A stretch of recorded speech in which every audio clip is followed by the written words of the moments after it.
Hello, everyone. Welcome, and thank you for joining Evolving in Education 2026, Learning That Works for Everyone. It is part of the Learning Planet Festival, which is sponsored by the Learning Planet Institute and UNESCO. First off, I'd like to give a big thank you to the Renaissance Resort and Spa for facilitating the meeting space today. So we will jump right into our brief presentation so we can go ahead and start getting some feedback from everyone. I'm going to share my screen. Please let me know if you are able to see it. All right, did that come up for everyone? Learning that works. Fantastic. I'm seeing it. Right, hide my controls. All right, so this is a vision stage platform and pilot exploration. And just to confirm, Richard, you will be on admittance, right? Watching the participants and admitting them? Yes, I'll do that, Amber. Thank you very much. All right, so our agenda today, we've been through the welcome. We're going to go through who we are and what we do, the platform vision and potential pilot plan. We're going to do a live survey walkthrough. We'll have breakout discussions and polls, and we'll also do a quick Mentimeter if you guys are up for that. And then we'll have a group synthesis and results and a Q&A and discussion, and then our closing. So, Evolving in Education, who we are. We are a mission-driven nonprofit advancing educator-centered change designed to support educators across diverse systems and contexts, focused on turning educator insight into practical, actionable, scalable action. We're focused on elevating educator voice and turning lived classroom experiences into system-level insights. Our work sits between educators and the support ecosystem, listening, learning, and helping align resources more effectively. We exist to strengthen teaching and learning by supporting educators, the most powerful in-school driver of student success. We serve educators, instructional leaders, and education partners committed to improving outcomes for learners and learning environments. By investing early in educators, we aim to create lasting, community-wide impact that reaches far beyond individual classrooms. So our goals for today are to walk through the proposed educator resource platform, to introduce the educator self-check survey, and to gather your feedback. So the proposed platform is to listen, identify, match, scale, and learn. This platform is about reducing guesswork. We listen to educators at scale, identify shared pain points, and match those needs to existing high-quality instructional tools. It's a technology-enabled, automated, and designed to scale without adding burden.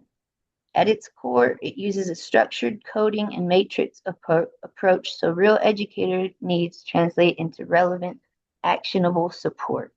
So, again, this is the vision stage, exploratory overview of the platform because we are still very much in the vision stage. It is a technology-enabled platform supporting educators at scale. It centers educator voice through the self-check survey and system-level feedback, reduces guesswork by identifying shared instructional needs and root causes, not just symptoms.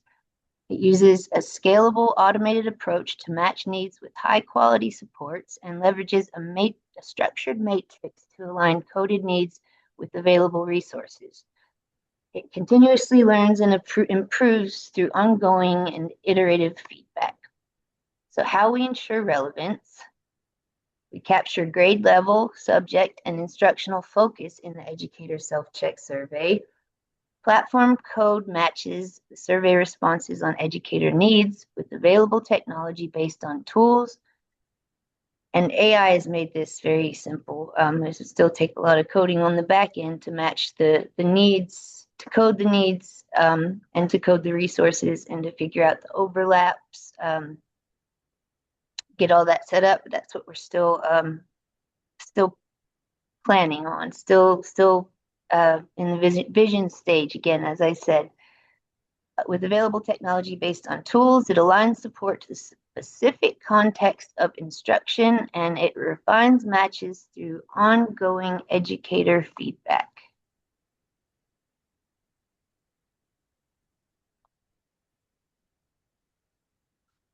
So, expected outcomes.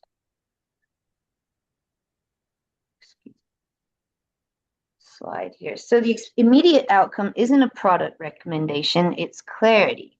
Educators gain a self-check that surfaces instructional needs, and systems gain data on patterns, gaps, and opportunities for targeted support. However, our MVP, or minimum viable product expected outcome, will be after the self-check assessment is submitted, the educator will receive a personalized email with tools and how-to guides aligned with their selections. We intend to provide potentially more than one tool per need, and not only provide the tool, but explain why we're providing it and what help we expect it to be. This ensures educators receive support that's relevant to their grade level, instructional focus, and comfort level with technology. So here's our roadmap. This is where we are right now on the survey launch. We're actually still refining the survey, and that's what this talk about here is. This talk today is about. So survey launch is gathering educator needs through a tech integrated self-check. Step 2 will be response mapping, categorizing needs by instructional area and tech tool alignment. Step 3 will be resource curation, building a database of tools, how-to, and LMS-friendly supports. Step 4 will be the delivery via email, which was the MVP I just showed you. Educators receive curated resources matched to survey responses. And we will also follow up with another survey to see, if it worked for them, what they would like to see different, how useful it was, etc. So step 5 will be the pilot rollout. We will launch a small-scale LMS pilot with a test group, a small cohort of educators before full integration. Step 6, LMS platform rollout. Launch LMS platform to a small group of educators. Step 7, instant access to personalized text supported directly within LMS or potentially browser. Again, this is still very much in the vision stage. If anyone has any questions, feel free to interrupt. So here, oops, lost my screen sharing. I'm sorry. Here is some sample questions. So, and this is something we'll be doing a breakout room to discuss.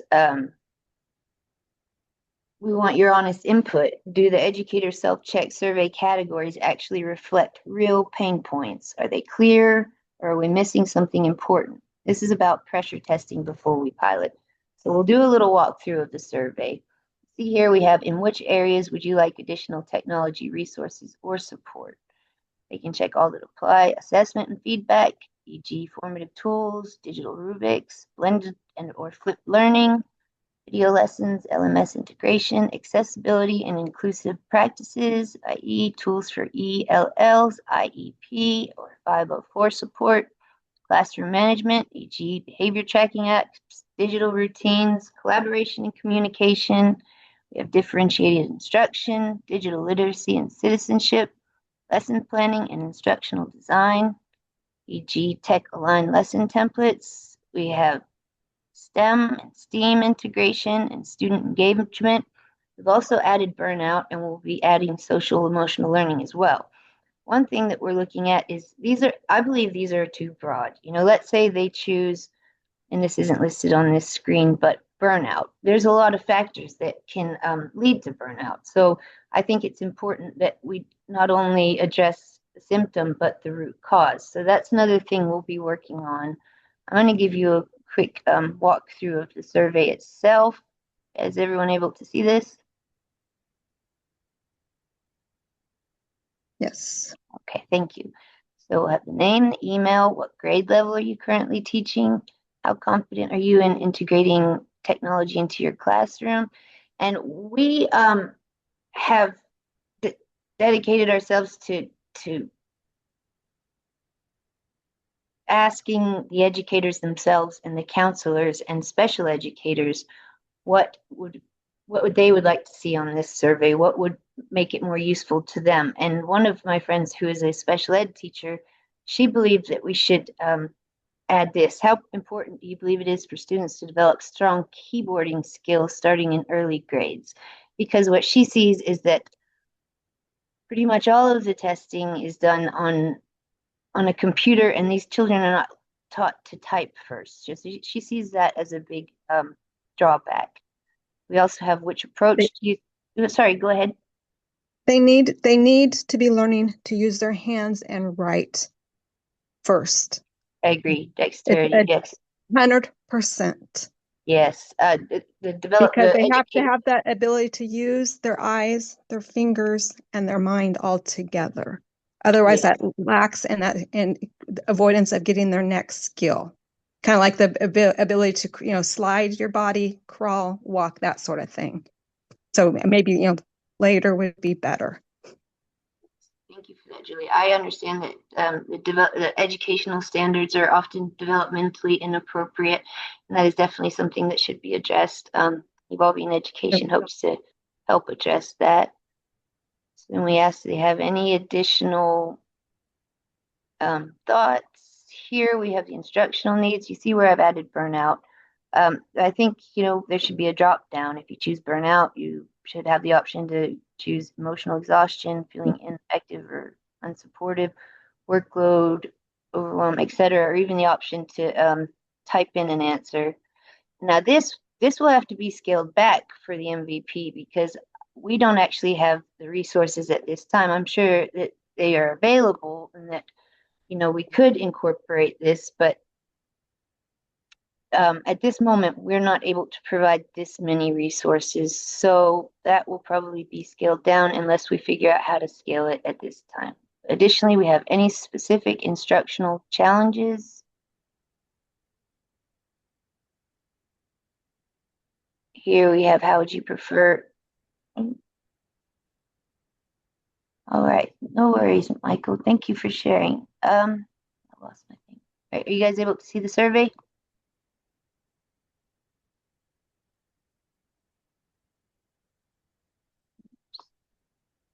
All right. I'm assuming you guys can still see the survey. And then at the end, we have how we want to make our survey more useful. How can we design it better to capture your instructional needs for using this technology? Your feedback will guide our roadmap. So I'm going to share this in the chat. And I invite you guys to complete the survey if you like. We'll also be sharing a QR code for it after the presentation. Right, go back to sharing.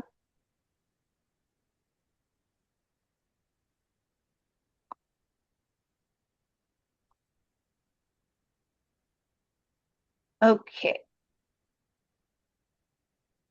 Excuse me, I'm having to hide my controls. So now I would like to do a breakout discussion. If anyone doesn't feel comfortable going into a breakout room, just feel free to stay in the main room. But anyone who would like to, I welcome you to. So the breakout discussion prompt, do these categories, areas identified in the survey, comprehensively cover educator pain points? And is the language clear? What we're looking for is patterns of needs across educators, not isolated issues, signals for realistic, actionable improvement, and insights that inform high-value support during the pilot.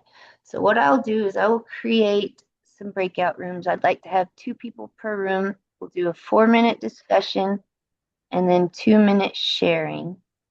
Let's see, how many people do we have? 8 people, so we'll do 4 breakout rooms.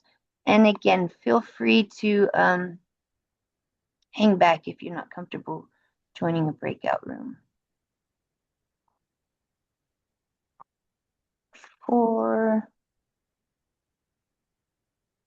All right, I'm opening the rooms.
Welcome back, everyone. Thank you for participating in that. All right, so now we will have the sharing, 2-minute sharing. So anyone would like to start on any findings they had, that'd be great. I'd appreciate that. I have my note taker going and I'm ready to write down any kind of input you guys might have. And if it takes longer than 2 minutes for you to share what was articulated throughout the discussions, feel free. I think we have plenty of time. I can start. Thank you, Christina. Yeah, so one thing Richard and I were discussing is how much time pressure there is in schools, that even though we have access online to so many amazing resources and great coaching opportunities, it's very hard for teachers to create the time to even explore these resources. And I'm wondering how the survey and the final platform could kind of alleviate that time. The other aspect we talked about is how schools will sometimes set really clear guardrails of what they're allowed to use as technology tools. So this survey might share out to an educator, oh, you could use Gamma or Figma. These are great, amazing tools online, but the school might not allow them to use it. So is it then on the educator to self-advocate for that use or to bring it to their technology instructor, et cetera?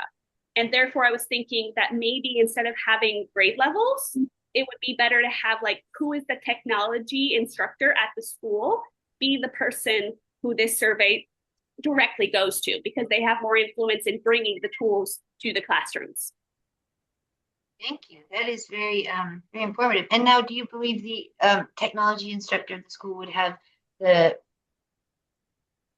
insight on the pain points and the needs of the educators? The ones that I've worked with probably would. They tend to be the people that if an educator is struggling with getting their grading system managed or working on helping a student who's multilingual to adapt to whatever the common language is in the classroom, it's usually the technology instructor who they go to first or second through a principal to say, what are the tools available that our school has not only paid for, but also a good relationship with the tool that we could utilize in the classroom. And I can put you in touch with some people who might be able to add more to that conversation. Absolutely, I would appreciate that. Yes, thank you for that, Christina. All right, would anyone else like to share?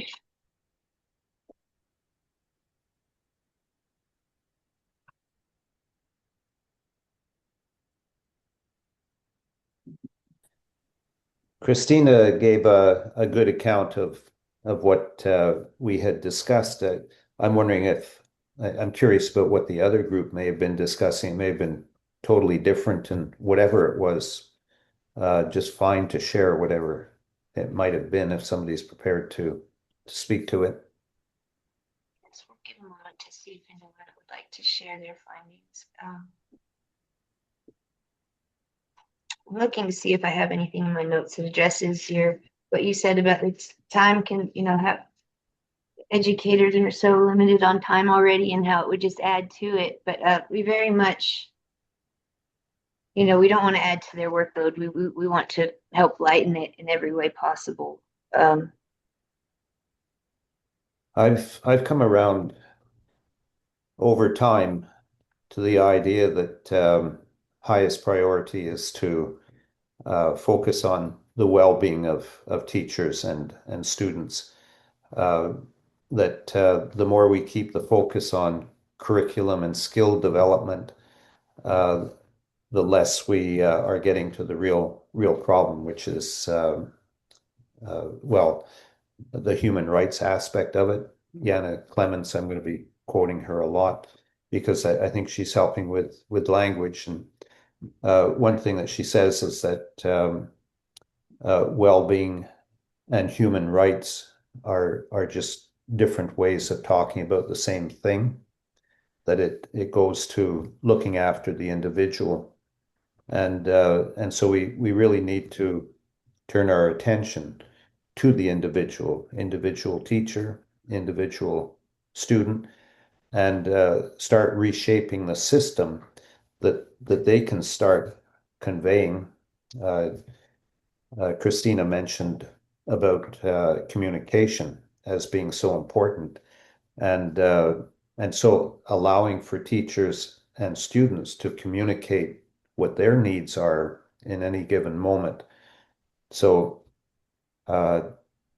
instead of skill development, like when should kids be learning to use the keyboard, that before that, we've got to be looking at addressing their sense of well-being, the power that they have over their own education, because just the keyboarding skills themselves, students, a lot of them will already have that. We don't want to develop a curriculum where everybody has to continue learning stuff that they've already learned, allow them to carry on at the speed that suits them. So there's all of this other stuff in the background, that comes into play. Yes, I appreciate that input. And again, the surveys, it's kind of a rough draft, so we'll definitely be incorporating y'all's feedback into it. And with the I'm sorry, I lost my spot. With the time concern is a question I had proposed is how do you avoid overwhelming educators with too many tools? And will the platform limits recommendations to a small curated set tied directly to express needs? And I appreciate you bringing it up, Christina, that those tools will need to be, approved by the schools, also vetted. And that's all very much something we are looking into. I saw Julie sent a message in the chat. Julie does some amazing work. She has a nonprofit, VMB Development. So Julie says the well-being of all teachers and children will definitely improve by implementing FVIB non-medical exercises in the classroom. Would you care to share, Julie, what the FVIB exercises are? Okay. Yeah, it's called Functional Vision Integrated Body, is what I've been tested out as a practitioner. And it all started way back when. It's a holistic doctor who's doing the training now. And what he's doing, he was an optometrist to begin with, and he was wanting to help the children. This was over probably 20 or 30 years ago. Children functionally develop, because what the problem is these children nowadays are not functionally developing by getting their primitive reflexes integrated, nor developing the functions of their sensory skills to develop at stage 1, 2, 3, like to be integrated and working together, where the eyes are not working with the ears, the hands, and that sort of thing. And that's why children are receiving glasses too early in life, which are overpowering. It's like giving a child crutches at 3 years old instead of helping them learn to walk. And that's what the glasses are doing, more damage than good, because that's eyesight. What I'm referring to is visual functioning. And they're easy exercises. It only takes 30 minutes per day. And in less than a month, children are improving their reading. These are ADHD children, autistic, dyslexia, dysgraphia, and the normal kids who are just developmentally delayed are improving their reading levels by 2 levels. They're sitting still in the classroom. They're focusing. The children are loving it after 6 months of doing it and not wanting to stop, because they're seeing how much easier it is to take a spelling test, to take the test, that sort of thing. I helped my own son with the doctor. We only went to him once a month years ago, and he overcame dyslexia at home doing these exercises in a year. He was no longer needed IEP, that sort of thing. And it's like autistic children who I've been working with on Zoom sessions daily, who are the private schools are paying for the sessions. And these are even therapists who are preferring the children too. And I just can't get it anywhere in our school system in Kansas. They won't listen to me. And like the holistic doctor laughs at it, saying Kansas is about 10 years behind, in everything, which is true, because we don't have the whole, holistic, the non, stuff here. And so that's why I got onto Zoom and just started doing it through Zoom sessions, and started as a nonprofit to help the parents not even pay for these inexpensive sessions. Because if you go to people like, that are holistic, like this doctor, even like a Brain Balance, which is in Chicago, and, and Mind-Eye Connection and Deborah Zielinski in Chicago, it's a fortune, and insurance hardly covers any of it. It just needs to be started, because then that'll be fewer kids struggling in the classroom, and teachers are loving it. Teachers are starting to refer way back when. I just want to help. I want you guys, I would love to give these exercises to Evolving in Education. You don't even have to pay me anything. So I just want to help. Because it's unbelievable. You'd be in tears hearing the improvements children are making. I've heard testimonies through the work you've done through VMB development, of even children who've gone from nonverbal to verbal, and children who started the sessions banging their head against the table, going from that to, let's say, 2 weeks later, being responsive and willing to do the work. So I really believe in what you're doing, and feel free to share your website in the chat, or tell people that isn't it vmbdevelopment.org? Yeah, VMB, like I just named it like that, for visual function, multisensory, bilateral, coordination. VMB, shortened it as well as I could. Bravo. But Victor Mike Bravo, yes, ma'am. I really recommend the work you do, Julie. I would just love to do it. Love for you to put it on your program and just get the exercises and do them. And let's do a session sometime, a focus group. We can dive deeper into that. Go ahead, Richard. Julie, I'd be really interested in your thoughts about how what you're presenting, obviously a healthy activity that if you're as enthusiastic about it as you are, others who have a proper chance to get into your space with it, likely as enthusiastic. I would really like to see, or to know how you would see it being incorporated, or being not incorporated, being made available to students in a democratic learning environment.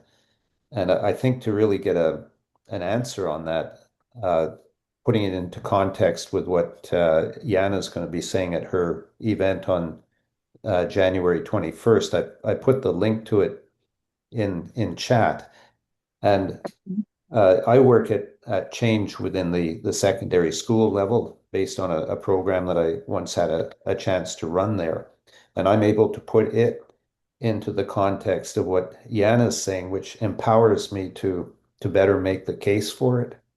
And so I'm just thinking that I'd like to know how you might fit it into the context of what Jana's saying. And obviously you can't answer that now because you haven't seen what she has to say, but really important that we start coming together with the idea that we have this this common philosophical approach to education, as outlined by Yana, which empowers us then to accomplish more with our individual efforts. And it's all done naturally. Yes, It's unbelievable. exactly. Natural learning, basically. I'll put a link to a previous talk by Yana in chat as well, so that you can get a feel for what she's talking about before you go to her event. It might mean that the event would be even more meaningful to you then. Great, thanks. Christina sent a message saying asking if she could connect you with some music, art, and PE teachers in international schools who may be able to integrate these exercises. She will connect with you on LinkedIn. Okay, thanks. She's also on Facebook. Thanks. I just want to be the one doing the stuff. I want somebody to be in charge of helping get it going is what I want. Do you have any videos of the exercises? I did it a long time ago. I'd want to redo it again. And it's just like I said, I mean, the holistic doctor goes out of the country and brings it all back. And he is now teaching me more stuff that, he didn't even know and is learning. And it's unbelievable. Like I had a floater in my left eye. And he said, Julie, now you just need to get that head to the left like this instead of straight forward doing particular exercises and it will go away. And he was exactly right. And it's just like I had rheumatoid arthritis probably 5 years ago. And once again, it was because the left and right eyes weren't working together. And it just took my, see, because I can't overcome mine because I didn't do these exercises way back when I was a young child. And this incorporates cognitive behavioral therapy as well. Mm-hmm. Oh, yes, it definitely, and it's all naturally done. Like you can have the child write the ABCs on a piece of paper, do it, don't even practice it, do it again a week later, 2 weeks later, however you want to, score it, and see it again and how much they're improving.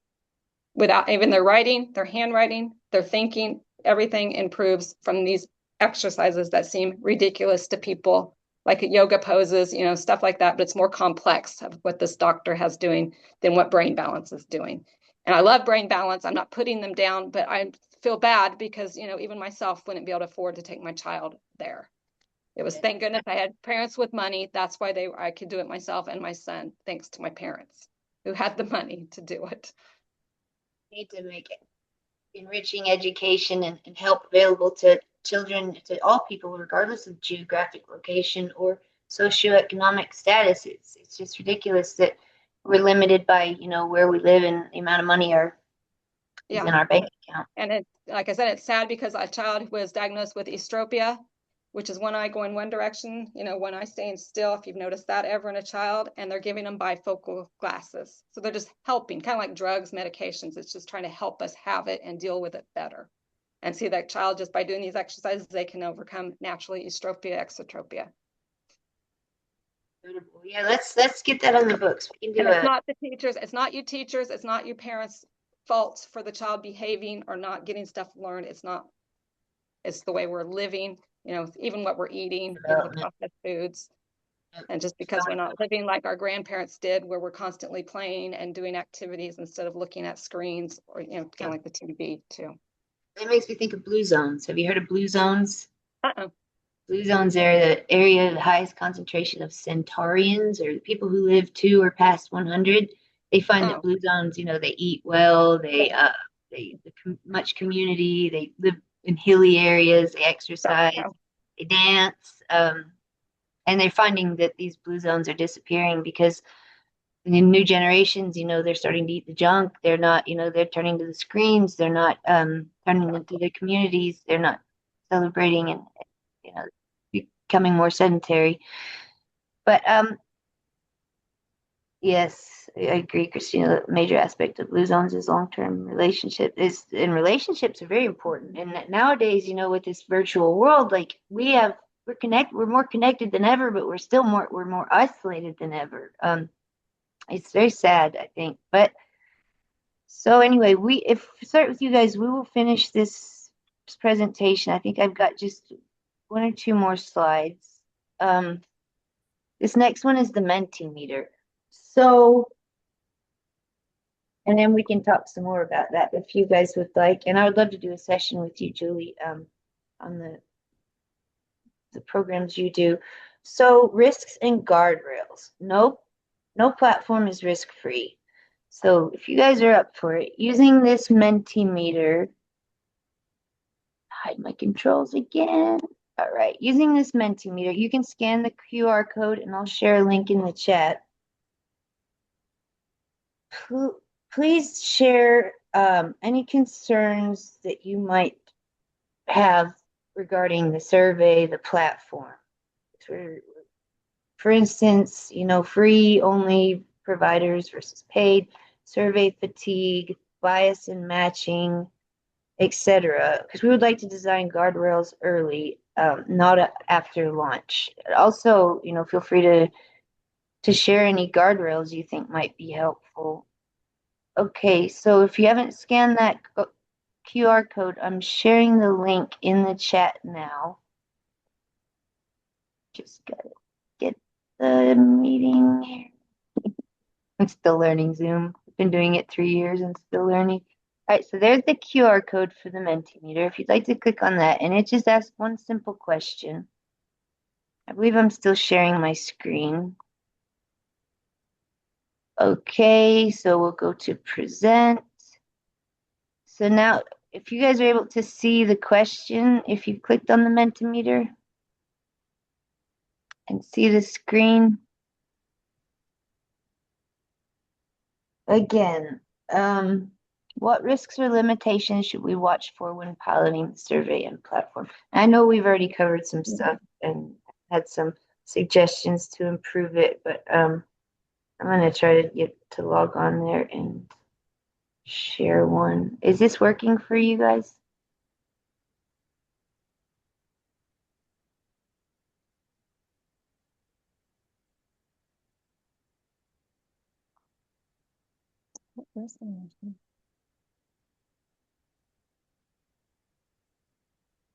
In the Mentimeter, it will be recorded so we can reference back to it.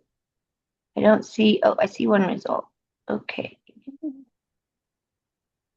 Oops.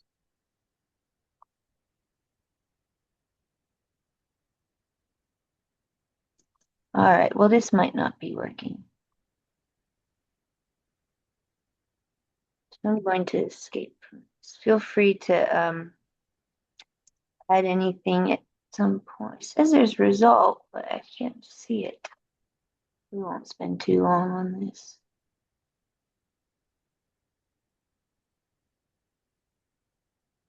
I don't know if they're not showing up or what. Okay, so we have one other.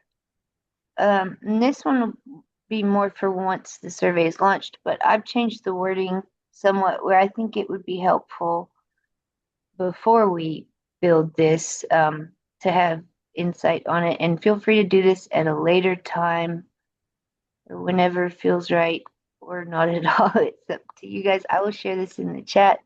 And I'll also be sending out a follow-up email. And I'll provide these things in it. I've lost my meeting controls. There we go. Okay. So here's another survey in the chat with questions about the platform itself. No need to worry about that now. All right, I guess I'm still screen sharing. Is that correct? So if anyone has any suggestions on what risks or limitations we should, any further suggestions on what risks and limitations we should watch out for as we launch the survey and platform, feel free to share them in the chat or speak them out or use the Mentimeter. Here's the education self-check survey. There's the QR code, and I've already shared that in the chat. So thank you guys for joining, and now we can move on to open discussion. Feel free to contact me. I think you guys all have my contact information, but if not, it's right here. It's just amber@evolvingineducation.org. You can also visit our website and see our contacts. So stop sharing. All right, well, that's all I have for the presentation. Does anyone have any, here we go, Richard. Watch for levels of stress and navigate impact on well-being. I agree completely. And it seems like a lot of the professional development is based on well-being, and that oftentimes stems down to mindfulness practice, meditation and whatnot. And in Alabama, they just recently lifted a 30-year ban on yoga in schools. And so this whole time, a lot of the parents would drop their children off at school and go pay good money, pay a lot of money for these yoga classes, while their children are made to sit in a chair in a desk in a classroom all day and just learn, just be fed information, not taught to think critically, not taught to move their bodies. But turns out our head neuroscientist, she did a presentation for us a while back, and she said that just the act of physical exertion, exercise, releases a neurochemical molecule, BDNF, which is brain-derived neurotrophic factor, which, as she puts it, gets the brain prepped and primed to learn. So, not that yoga is, very high impact, but just exercising in general, moving your body, it's huge. And the benefits of yoga and mindfulness, especially, it's been shown through MRI scans, like through meditation, to increase the cortical folding through gyrification, the thickness of the cortical folding in the brain, which is tightly linked to intelligence and focus, which is huge. And even though they've lifted this 30-year ban on yoga in schools in Alabama just recently, the children still aren't allowed to say Om. So saying Om is kind of like humming. And humming is a form of mindfulness in that it stimulates the vagus nerve, which is in a big part responsible for our nervous system regulation. And it also is the gut-brain axis. It connects your gut to your brain. And turns out, nutrition plays a critical role in cognitive function, mood, and mental health. And our gut is connected to our brain through the vagus nerve. So, we have so many resources available to us for free. Not only that, not only mindfulness, vagus nerve stimulation, that's being used in the medical industry. People are having, things installed, and I don't know the logistics of it, but, things added to activate their vagus nerve, to help with seizures, to help with bladder control, etc., and other things. And it's just phenomenal. And you add on top of that, breath work. We're born with these things in our tool belt, but we're never really taught them. Also, emotional regulation, emotional intelligence. So I gotta check that what you wrote in the chat, Julie. You speak so good. I wish I could speak like you. Thank you. I surprised myself. I'm laughing, but not at you. Okay, I'm laughing at myself because I wish I could have the intelligence to speak the way you do. Oh, because it's exactly what these exercises do. You communicate yourself. We couldn't hear you there, Amber. Once in a while, your sound seems to cut out. Speaks so good. Julie, I don't think you have any trouble presenting your thoughts, what you had to say earlier about your program. You did an excellent job of that. She just speaks good because she has more of the, how do you say it, the words, the, higher up sounding, like a doctor, more sounding words. My mom does. You speak excellent. I can't speak. My mom always gets on to me. She's like, you can't talk to people like that. They don't know what you're talking about. They just think you're talking nonsense. It goes right over their head.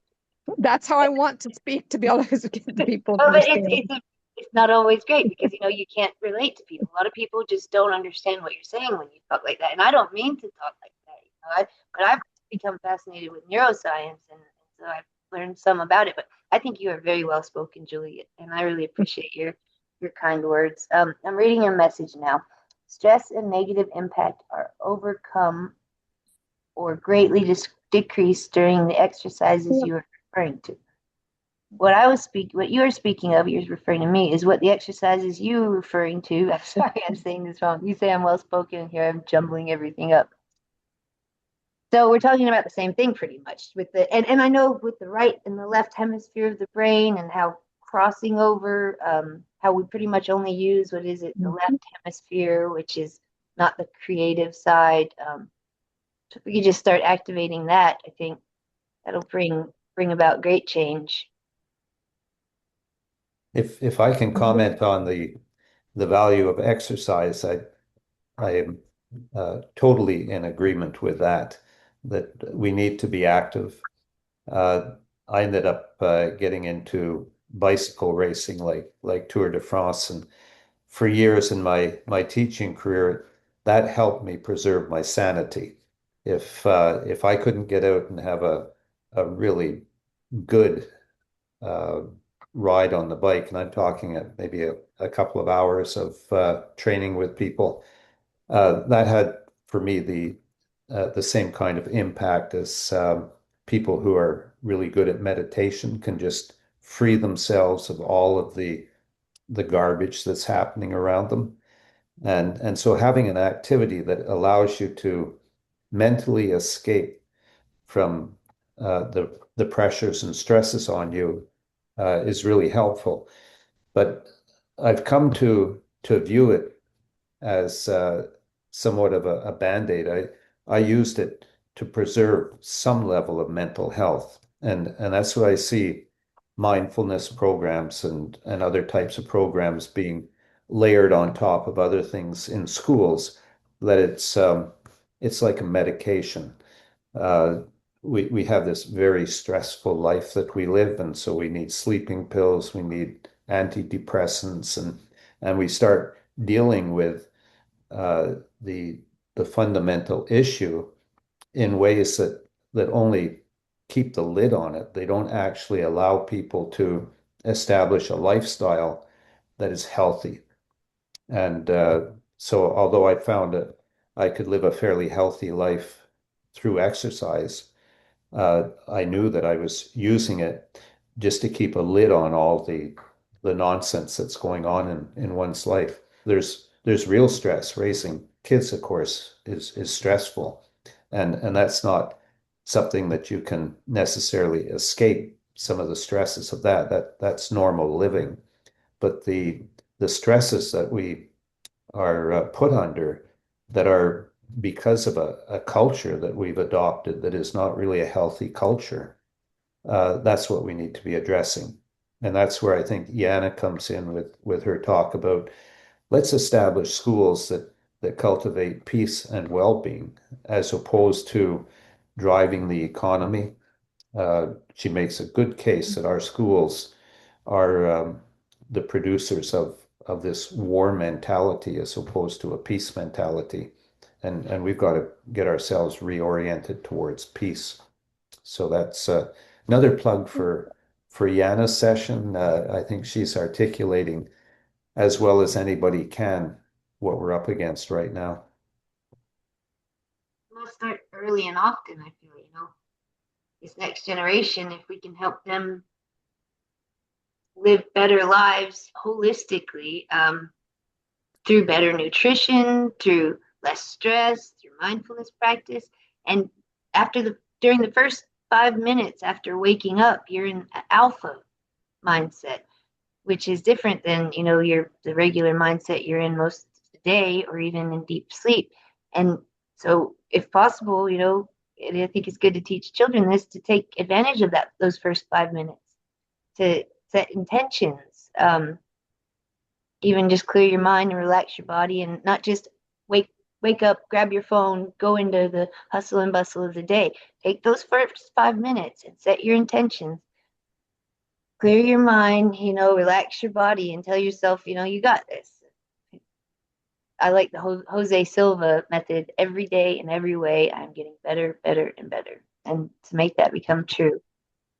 So I really like that. And I really appreciate all you guys' insights. I think this has provided a lot of great feedback we can move forward with. Before we end, I have one quick poll, and I want you guys to be brutally honest. I know you will. This will help us as we move forward. So we'd love your Amber, may I yes, interrupt just for a moment before we get to that so that of course. we can leave with that as the thing that you leave us with, not what I leave you with. I just put in chat links to or a link to events that the Learning Planet Festival itself is putting on. It's very much motivated towards engaging youth.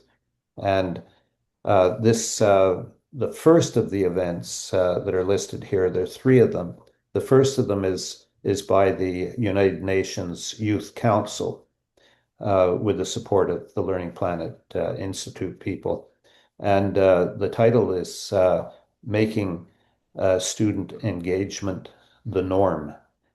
And I'm looking forward to attending that event because I don't think it's going to be directly related to our schools, but I think that fundamentally it's going to be uh, could be powerful in helping us understand what youth are needing in order to thrive. Thank you for sharing that. And I've saved the chat. I will try to make sure to copy all the links that have been shared, except for my Mentimeter ones, and send that out for as a follow-up for potential presentations that people should hopefully put on their calendars. And thank you for sharing that, Richard. I really look forward to attending futures. The rest of the Learning Planet Festival, I hope to make as many sessions as possible, and I really hope to see you there. So, all right, before we end, we'd love your instinctive take. Based on what you've seen so far, do you think a platform like this could help address educator pain points? I've got the poll here. I'm launching it. Like I said, be brutally honest. It won't hurt my feelings. This is a discovery and exploratory phase. So we're just interested in your feedback.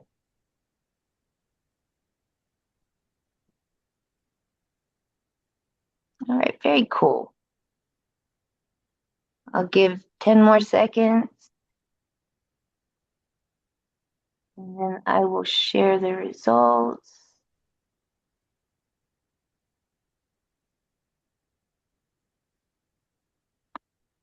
All right, so we I have one. didn't figure out how to contribute. Sorry.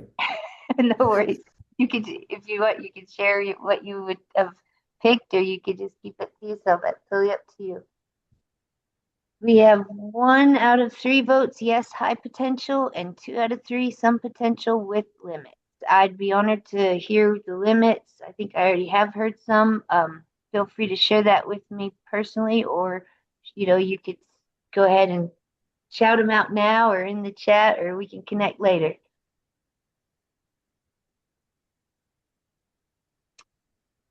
But if no one has anything else, I will go ahead and end this. And I can't thank you all enough for joining. And I'll keep you guys posted. And if you have any ideas, any concerns, questions you'd like to,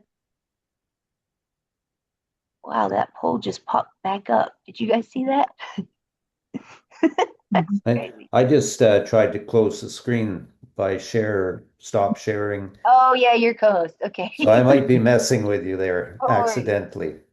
No worries. But yeah, feel free to reach out to me anytime. I'm always available. And we'll be starting back our focus group soon. So hopefully we can brainstorm more on ways to help educators and coming out of this Learning Planet Festival and going to attending all the different sessions. I hope to gather more feedback and hopefully we can do this again soon and come out with some more tangible results. And Julie, I look forward to hosting you and learning more about what you do and possibly going through some of the exercises. Okay. Yes, it'd be great. Love to. Awesome. Thank you all so much for joining. I hope you have a great weekend and stay safe Yeah, out thanks. there, everyone. Thanks, Amber. I really appreciate your continuing efforts to address our problems. It's great. Thank you, Richard. Likewise. All right. Have a great day, everyone. See y'all soon. Bye-bye. Bye-bye.